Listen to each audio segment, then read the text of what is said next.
Hello. People are logging on.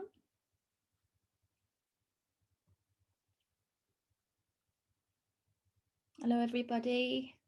Oh, great. More people are joining us. Can you let me know in the chat box that you can hear me okay? Oh, perfect. Thank you, Anne.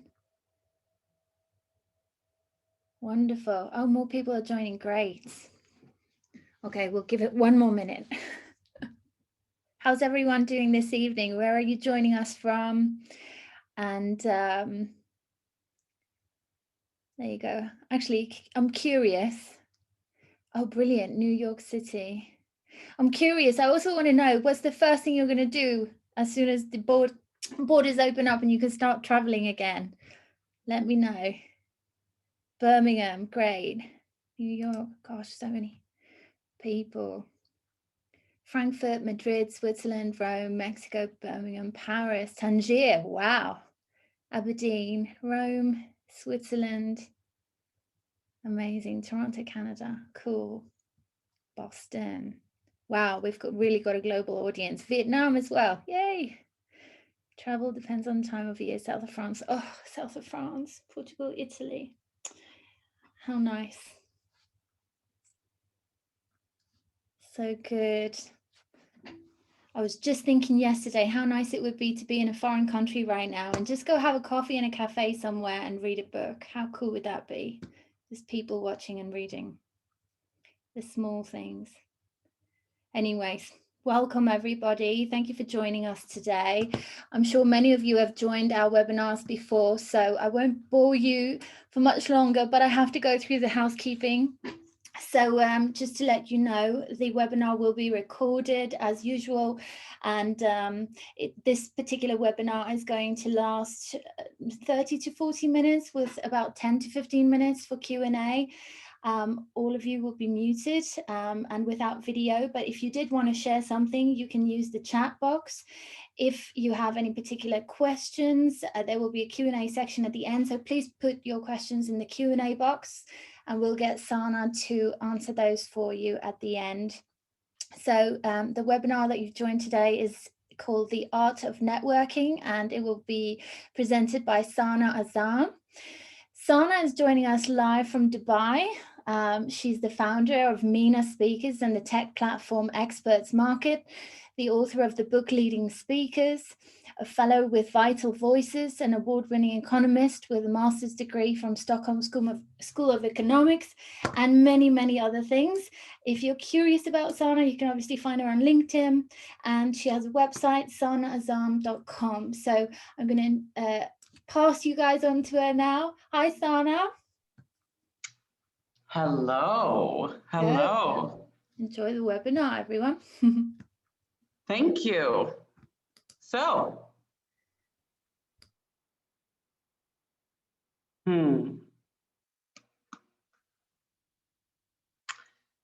Great. So that was about 7 seconds.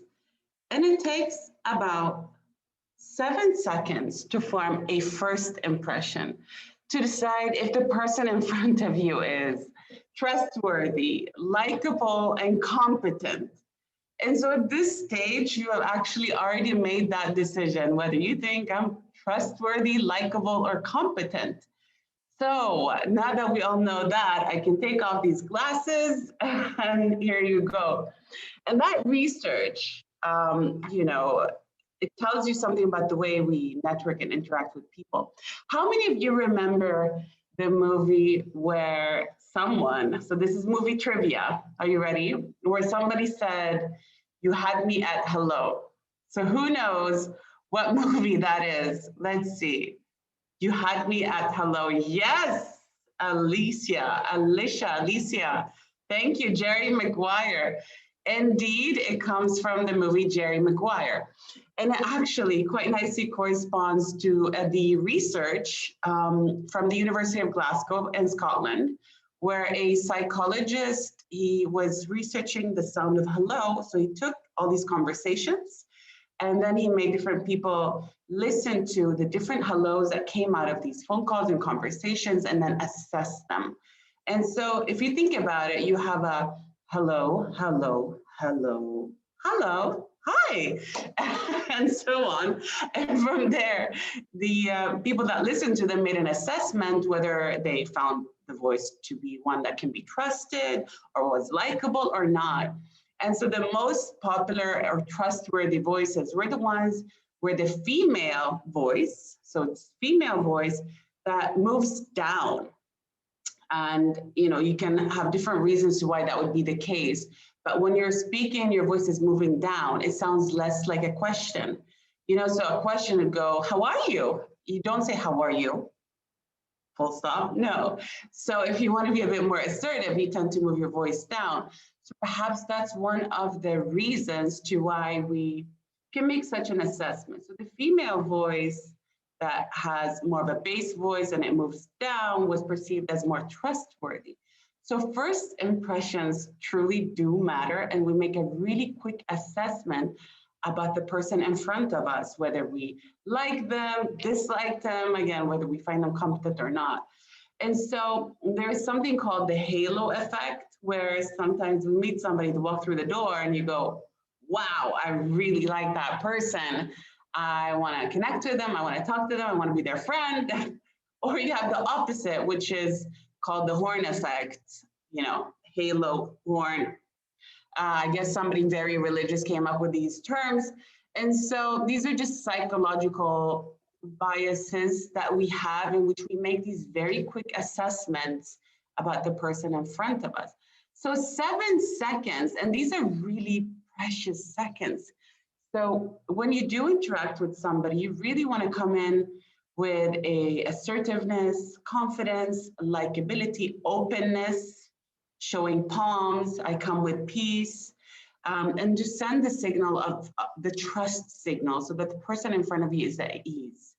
And so in these first interactions, there's something very interesting that's happening subconsciously. And we're going to dig deeper into that today. Today, we're going to be talking about the art of networking, and we're going to take very much a research-based approach to networking.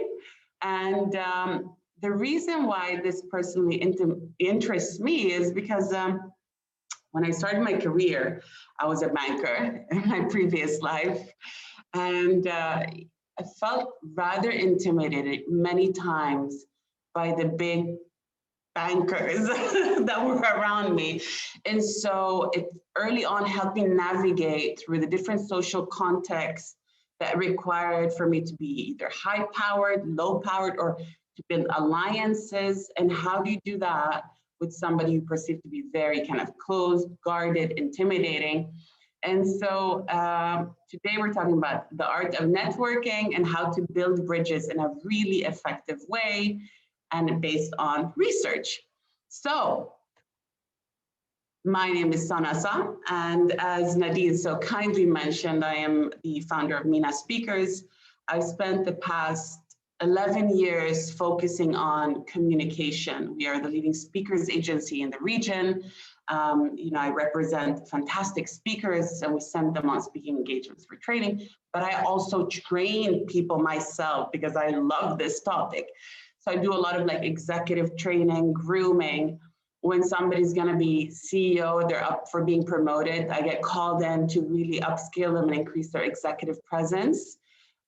If we have some communication barriers, again, I get brought in to address that so that people have capabilities and skills to move on in their career. So that's in short what I do. And so we're gonna, move forward in this conversation. The question is, why is this an issue? Well, various reasons. One is, same one that I mentioned, that some find it a bit intimidating. The research, however, shows us that some, do people mix when they go out to networking events or do they not? And so research from two professors, Paul Ingram and Michael Morris from Columbia University, they conducted a rather unusual experiment that showed us that, so they had an executive MBA, and they had asked all these people to go to this after work event. And there are about 100 of them. Prior to that, they had checked on Facebook, and I had to identify who they knew from this group of people. And then they gave them something called an end tag. And this tag at the event would be able to register who they're talking to or not.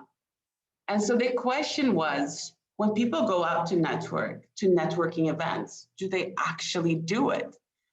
And to my surprise, especially when you think about like an MBA context where people are definitely there to build bridges, educate themselves, they actually weren't really networking. They stayed very much within their group that they knew, within that safe space of people they felt comfortable with, and didn't really go out and venture out to meet new people. And so I'm sure that this group of people, you guys already go out and you do take that, you step outside your comfort zone. But bear in mind that maybe to challenge yourself. And one way to make sure that you actually do go out and meet new people is to show up at an event early and by yourself.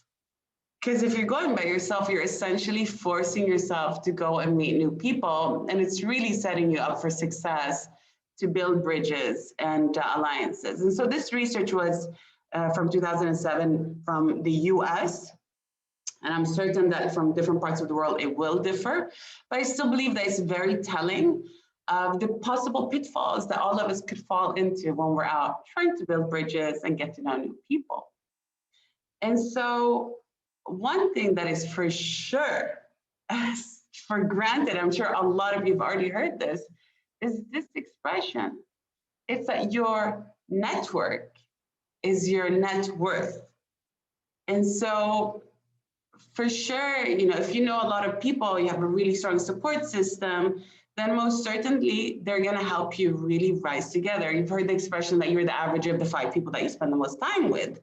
So it's quite telling of the speed of success that you're going to achieve, the ease of building new bridges and expanding your network. And this has definitely been the case for me. In 2005, 5 years ago, I used to work as a banker, and I had done it for a considerable amount of time. And so I'd done exceptionally well in my career, was one of the highest performers at the organizations that I'd been at. But I knew at some point in time that I wasn't in the right place. And so when you know something like this, you kind of go, well, the compensation is fantastic. It's actually really challenging. I am enjoying it.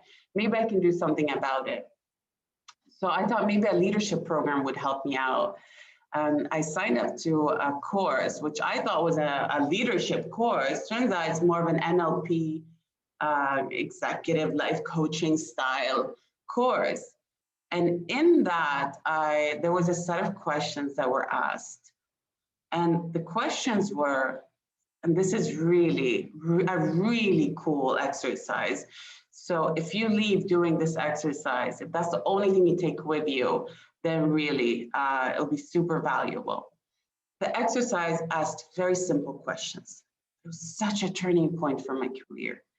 And it was, 1, can you very quickly, without any judgment, take a piece of pen and paper and write down all of your values? Just what are your values? Just write it down as quickly as possible, no judgment, just get on with it. Yes, so I did that, wrote 20. Then the next question was, can you then assess and categorize them based on what is the most important value for you and the least important value? So now I had to look at this list and go, really important, not as important. And I ranked them. So now I'm sitting here looking at what my values are, and I thought that was interesting. Then the third question came out, and this was a tricky one. The question was, in the context of your liking, of your choice, and for me, it was working at the bank. How close are you for living your values? How close are you living your values? And so I had to put a number from 0 to 100% and decide a number on that. And I was just looking through that and I realized that all my numbers were under 50. And for somebody whose motto is wherever you go, go with all your heart, they're not really corresponding. So long story short, I resigned pretty much just after that, doing that exercise in that course. And I went on to set up my own business. And you know, when you resign, the day of resignation, you're like, oh, freedom, you're feeling amazing. But the day after, when you're meant to go to an office and you've been doing it for years, you go, oh my goodness, what have I done? Yeah. So that second day I went, okay, what have I done? But I need to do something about it. So I went back to that list and I said, how can I set up a business that aligns with my value system? And then I realized, okay, I'm going to set up a speaker agency. And that's where MENA Speakers is born. I didn't have the background. I've never been a speaker agent. I've never done that type of business. But I knew I had the passion and I'd worked as a speaker myself. So I had some understanding. But then you also want to close deals, right? And so I went to my friends and I said, this is what I'm thinking. And can you help me out? Any ideas? And within 2 weeks, one of my friends brought me my first deal, like literally brought me my deal, said, Saana, you need to be on top of this, deal with it. I went, okay. And for some of you, you might recognize what this deal was about from this picture.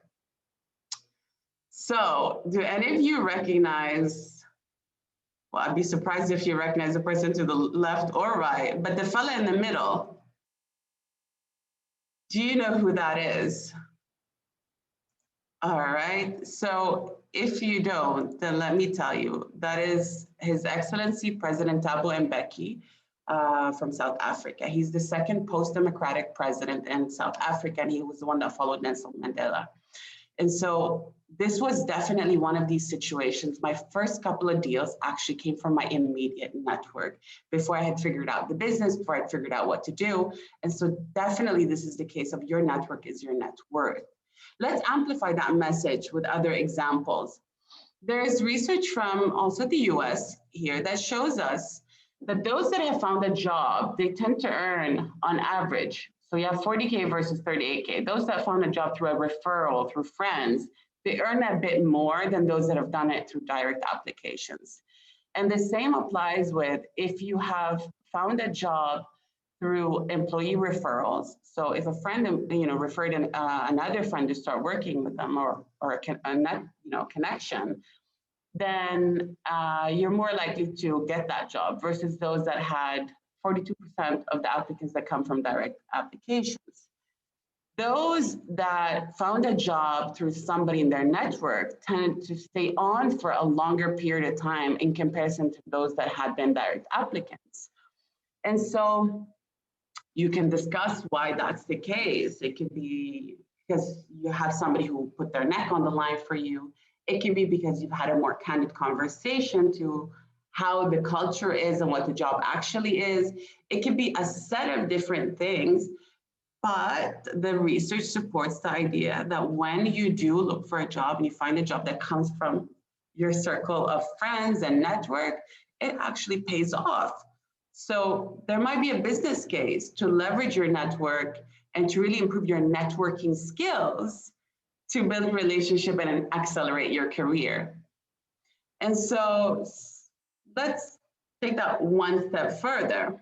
There is a research, again, from Harvard here that tells us that your communication skills, whether your career will accelerate or stall, like whether you'll not move so fast in your career. So it's described by up to 93% due to communication.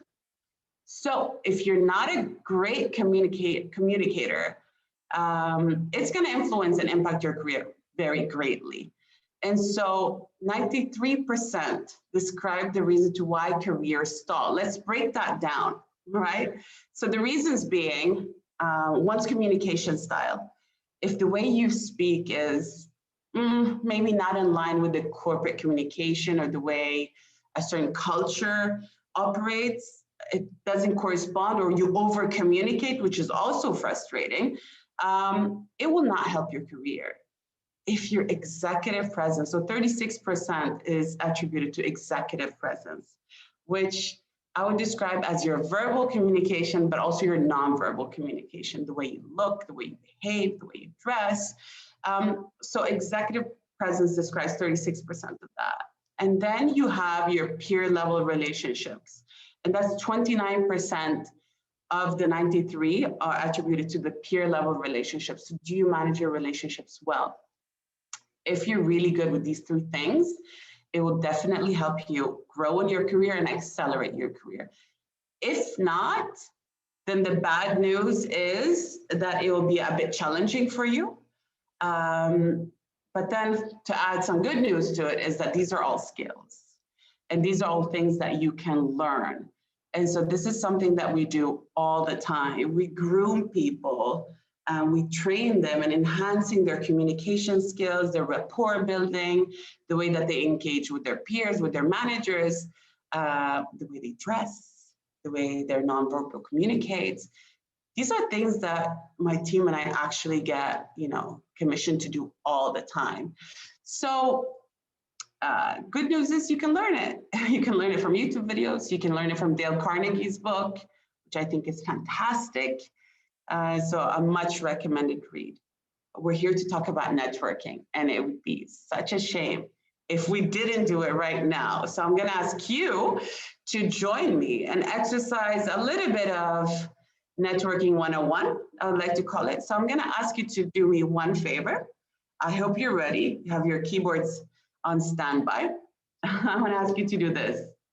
Could you please, in the chat, so quickly, go in and do the following. Can you write, hi, hello, greetings to everyone that's part of this conversation. Introduce yourself and then share a nice positive statement. And that could be about the weather, about yourself, about the group, about a small world, whatever the context is. So in the chat, do you mind introducing yourself by name and sharing a positive statement? And from there, you guys can connect virtually. So let's see here. All right, we got one hi. All right, all right, we have Fabian, we have Aini. All right, great. So that's wonderful. Good, well, I see them all dropping in. And there's a specific reason why I want you to do that. And we're gonna break this down. So stay tuned, and then we'll break down this exercise, which is so essential in networking. If I ask you, what do you believe is the best opening line if you're meeting a stranger? What do you believe is the best opening line if you're gonna go out and meet a stranger at an event, wherever you may be? So what do you believe is the best opening line? And in the chat, if I can have your answers. So we have here a smile. Yeah, a smile is super inviting. It most certainly is. Do we have any other ideas here? Eye contact. Do we have any opening lines, phrases, expressions? Oh, all right. Valerie here is on fire. Hello, my name is so-and-so. What's your name? And somebody here says, pleasure to meet you, nice to meet you, a genuine compliment. You are really onto something here. Okay, great. So, ladies and gentlemen, the best opening line based on research is the following. Hello. Hello. All right, I'm gonna tell you why this is such a great opening line. First of all, we don't need any cheesy, corny, like pickup lines or anything like that. A simple and clean hello is great. And within the hello, how are you? There's a very interesting situation that's happening. Every time we meet a new person, we are assessing whether they're a friend or an enemy. We are reading off each other's chemicals and deciphering, am I safe or am I not with this person? And so when this process is happening, and I'm sure you've noticed this, you meet somebody and you go, hi, how are you? Yeah, I'm good. How are you? Yeah, I'm good. How are you? And actually nobody hears anything. And that's only because we're scanning each other. And so in that scanning process, you want to opt for very neutral, very easy, hi, how are you? I'm good. How are you? Answers, so that you let the process kind of unfold within the first couple of seconds. And then you can actually move into a slightly more qualified or interesting conversation. Now, if you want to enhance that conversation one level, you can opt for some dopamine producing questions. And what does that mean? It means, dopamine, as you may know, it kind of makes you feel a little bit like that, very excited. It's like a happy hormone. And so we want to work with dopamine producing conversations and questions and make the person in front of us feel good, because that in itself is going to reflect back on us. And in that rapport building exercise, it's going to be net a positive experience. So questions you could ask. So obviously, hi, how are you? I'm good. How are you? Chit chat a little bit. And then you can go into questions such as, how was your vacation? Are you working on any passion projects? How is your best friend? What are your hobbies? Do you also love cats? Because I love cats. So if you do that, or even if you pinpoint conversations related to very specific details, again, you're going to have the other person feeling good and feeling a sense of dopamine. And so you're cementing that feeling towards each other, which is going to enhance the probability of building alliances. All right, so now we have a little choreography going. The one thing I rarely to never see happening is this type of assessment. So somebody asking, I went out there, I'm meeting new people, I'm networking, whether it's business or personal or whatever context, and assessing, and what did I do right in that assessment? What did I do right in that interaction? Did I do the, this one? I realize we're in COVID time, so we're all doing this, or similar variations, but we've all seen the person that doesn't shake your hands properly, that almost has, so I've worked with a client, for example, who speaks like this and is always looking down at people when they're talking. And it's actually not communicating very positive things. So we had to address that, but hugely unaware of that type of nonverbal communication, or very defensive language, or very defensive body language. And so you have to audit and ask somebody to audit you. When last did you ask somebody to audit the way you interacted with other people, the way you were networking? So ask for that type of feedback. And since we go into feedback, adapt it. So I do not recommend that you enter a state of trying to fake it till you make it, because we as humans we are calibrated. We can actually sense if somebody's being insincere, and it makes us feel unsafe. So if you're having a really bad day, either you do your best to change your state, or you're probably better off not trying to fake happiness or joy, because again, we can see it from our micro expressions, whether somebody's smiling or not, or fake smiling, or expressing anger, or whatever micro expressions they do, but we will pick up on it. Which reminds me, did any of you watch, for example, the interview with Prince Andrew? I thought that was really interesting. If not, then maybe you want to have a look at that. In Sweden, we had a situation where some guy was in a lot of trouble, basically, a celebrity for purchasing some illegal substances. And then he's being interviewed and he was just lying through his teeth. Possibly. His body language was at least leaking that. And so we as humans can pick up on that. So my sentiment is, do not fake it till you make it. Try to find yourself a great state. And then from there, you can move forward. But do engage in auditing exercises. It's super healthy for you, especially when it comes to your communication. And one of the things that I get so baffled by is when you have like top CEOs or very senior people, and you ask them, well, what's your elevator pitch? Like, how do you introduce yourself? and they still don't have that. And so my question to you is, hi, how are you? Great. What do you do? Who are you? If you had that type of question, do you have your elevator pitch down? Do you have your introduction down? So it'd be really wise to sit down and actually write it down just quickly. These are the 3-4 things that I'm gonna say when I introduce myself, and it's consistent, and it's the way I actually wanna introduce myself so that people don't, so people really know what I do in a fair manner. And it all sounds really basic, and it is in a sense taking it back to basics, but we get called in to be addressing these type of basic questions because we tend to forget to address them.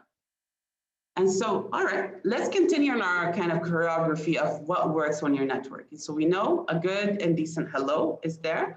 How are you? Dopamine producing questions to ask them to make them feel good.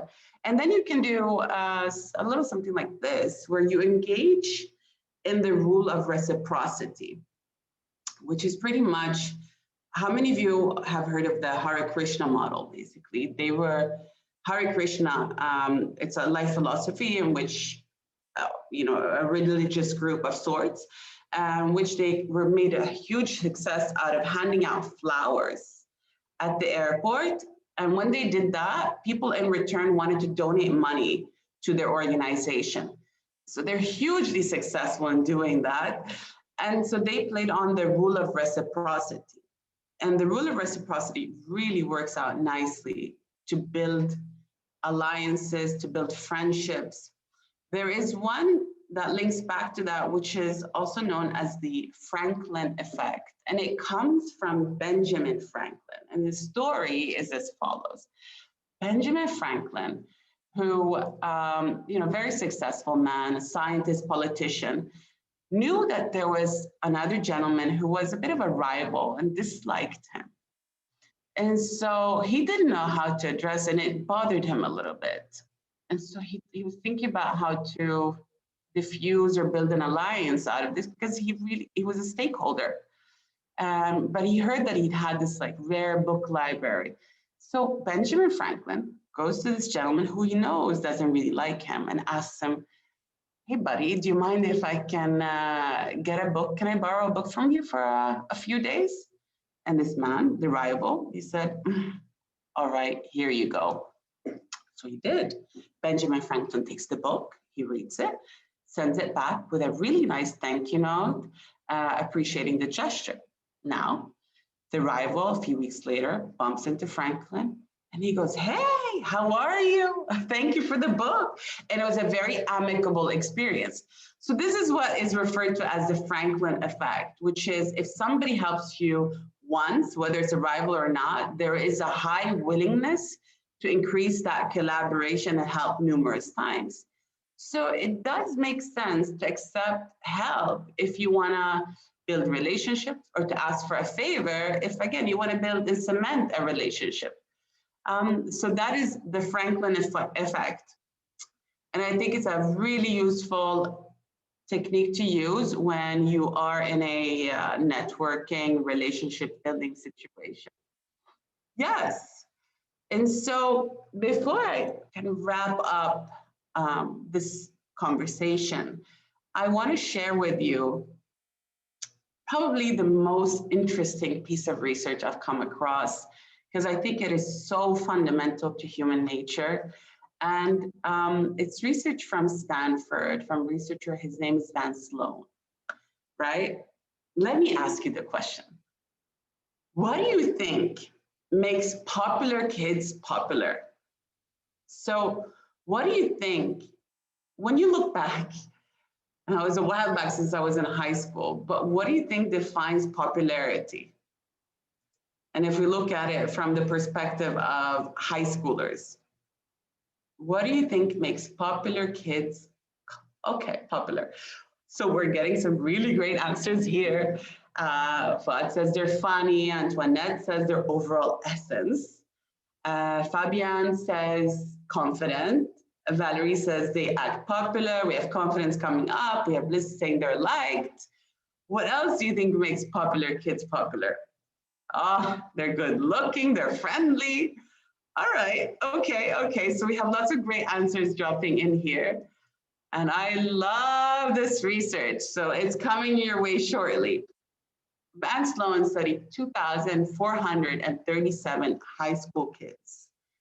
And so he was trying to figure out why is it that this batch of kids are popular, but these are not? What's going on? So after some time, he found that when he asked all these kids to write down a list of names of the people that they liked, the popular kids had a longer list than the non-popular, which kind of makes you think, if you like and you're open to a non-judgmental, you're creating a safe space to a lot of people, then most likely they're going to be liking you back. And so this is what we refer to as a kind of a reciprocity effect. And so if there's something that we can take out of that, it's that kindness and acceptance, it counts and it matters. And it's really essential for the charisma code. And so popular kids are popular because they create a safe space for people. I love it. I love it. Maybe next time you're out having lunch and you see somebody walk past, you invite them to join you for lunch. Maybe next time you see somebody standing by themselves, you say, hey, or be generous with the number of times you invite somebody to join you for an event or dinner or lunch or whatever it may be. And even if they say no, maybe you keep insisting on sending out those invitations in a normal, balanced manner. So that, it is in essence going to reflect over you, but it's also a kind thing to do. So that's the research from Van Sloan. I believe we've had about 40 minutes here, and there's a lot more that can be said about this topic. I think the whole notion of communication, networking, building relationships, it's really about being democratic and letting people speak and letting people be seen and being kind and being generous with your time, with your compliments, with your favors. And essentially it is gonna benefit you, but it's also the nice thing to do. So I would like to at this stage open the floor for Q&A. If Nadine, if that would be okay. Yes, hello. Oh, Saana, do you know what? This has been such an amazing webinar. Thank you so much. I'm about to ask you some questions, but I mean, I've viewed a lot of webinars, and I've also co-presented or moderated a couple, and I can testify beyond a doubt how effective this is, because I remember 15 minutes before we logged on for this webinar, that was the first time we met, and you introduced yourself. And I'm just a nervous person by nature anyway. I'm a bit like behind the scenes type of person. I don't like being in the spotlight. But I remember how you made me feel, and you made me feel so at ease, and you started asking me questions, and all of a sudden, the internal anxiety just started subsiding. So I can testify how impactful and how engaging your techniques are. I mean, I didn't even realize it was what you do, but you do it so naturally. It was really wonderful. So I'm going to be looking at your MENA Speakers website afterwards to see what I can find, what else I can learn. But Nadine, do you know what's funny? I was actually thinking the same about you. Oh, it's like, wow, she's really friendly and bubbly and honest and vulnerable and sincere. Like there was just, this is, so authentic. Oh. So I think that's a wonderful, thank you for the compliment. I appreciate it. Thank you, Saana. Sending it right back, yeah. Right, so we've got Fabian who's asked a question, and I don't know if I'm pronouncing your name correctly. Igioma? I think, apologies if I butchered that. His question is, how do you network successfully in the COVID age on Zoom? Okay, well, I love this question. And so I kind of knew that it was coming up. And this human nature, if you've noticed, a lot of the things that I'm saying, is very much bringing things back to basic. Make people feel seen, make people feel heard, be respectful, be gentle, be compassionate. And so it doesn't even matter what medium that's on, whether we're chatting, WhatsApping, on the phone, emailing, it doesn't matter. With that said, reason why I'm laughing is because, okay, I came across this piece of research that said, so where are people most likely to be insincere?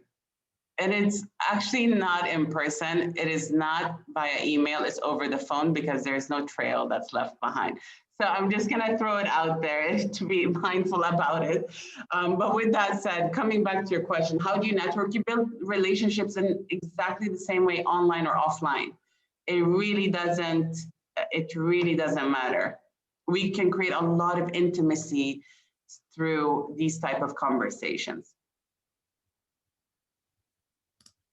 Amazing. Okay. Thank you, Sana. And Fabian has asked, how can social media be used for networking? So Fabian, you've actually set yourself up by this question. If you look at the word social media,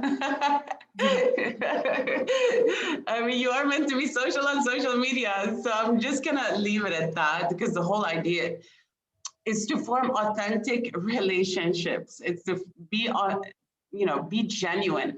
So, and sometimes I do this as well, because there's a lot going on. If you post something and you're getting a lot of responses, or you're getting a lot of messages, the idea of just like liking or writing something a bit dry, it's not great for relationship building. It's about being genuine and building genuine, like interesting people are interested. In order to be interesting, you need to be interested. All right, let me just repeat that. In order to be interesting, you need to be interested. And that is the fundamental notion of all of this. If you ask questions, if you actually show genuine interest in what's going on, then in return, you are going to be building better relationships. That's amazing. You know what? I totally agree with you. But what does one do? And actually, Estella has asked the same question, which is exactly what I was thinking.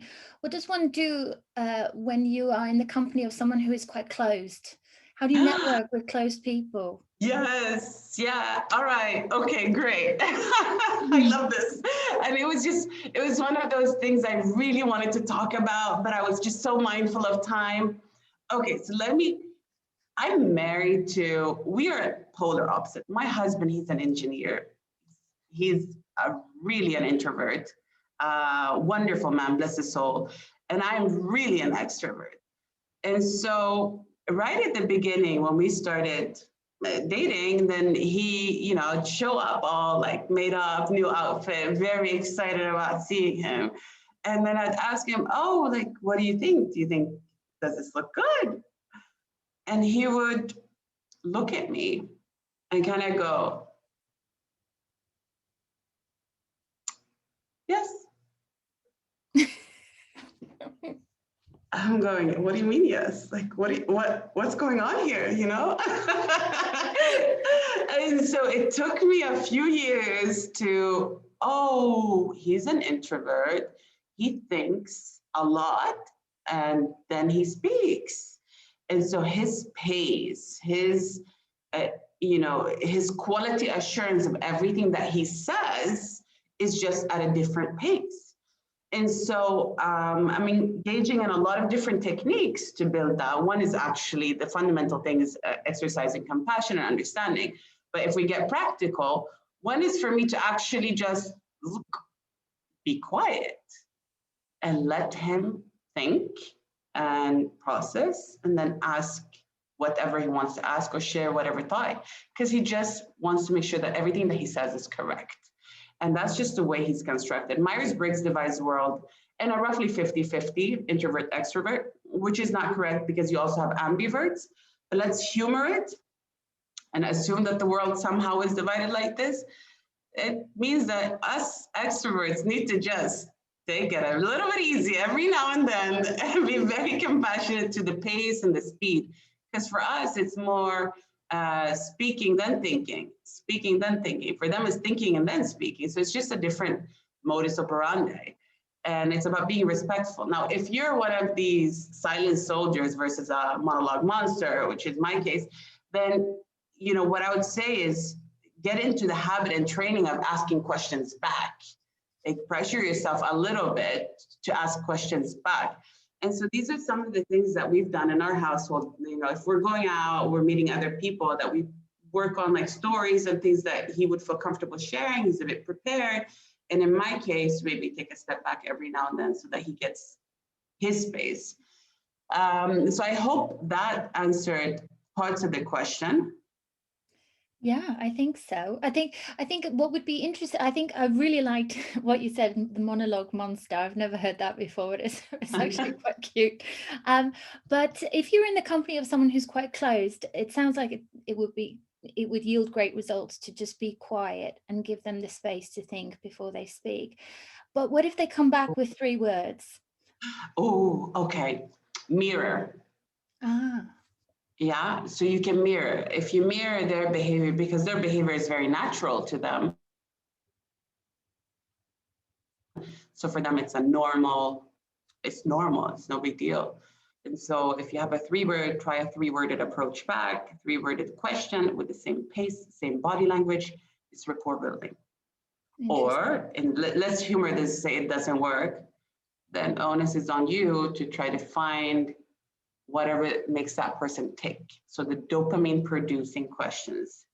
In my husband's case, for example, he's an engineer, so he likes all things engineering, you know, Tesla and I don't know what, Tesla science, steel and how steel works. And obviously that's not my realm, but I do make a conscious effort, exercise. And so things that really are his dopamine producers that will trigger, he will light up and he's excited to talk about it. And so with a 3-worded gentleman, a silent soldier, which we call them, is you need to find that one thing that will, you know, anybody who has a child, that's a really nice go-to. Most parents, if you give them a chance to talk about their children, you'll never have them be quiet. So that's so true. There you go. Hope that helps with some hacks here. Yeah, that's really helpful. Thank you. Apologies again. I know I'm saying your name wrong, but Idioma says he gets really creeped out when someone mirrors him because people can feel it. I guess it's just experience, isn't it? Like by repetition, just doing it until it becomes natural. I think it's really amazing that you say that, because that means you're so aware of body language and mirroring and what the person in front of you is doing. And I think that's a great testament of your own skill. Well done for that. Good. Right, so we got 2 more questions. I know it's very, very late where you are. It's very late in Dubai. I think it's midnight soon. Oh my gosh, you're an absolute legend for doing this. Thank you. So very quickly, do you have any book recommendations for networking? Any kind of further learning or resources for people? Oh my goodness, I have so much. Well, here's my plug-in. You have my book, Leading Speakers. It's right over there. And then, of course, you have Dale Carnegie is really How to Win Friends and Influence People is really the 101. He wrote this like in the 1930s, 1940s, way ahead of the game. That is your starting point.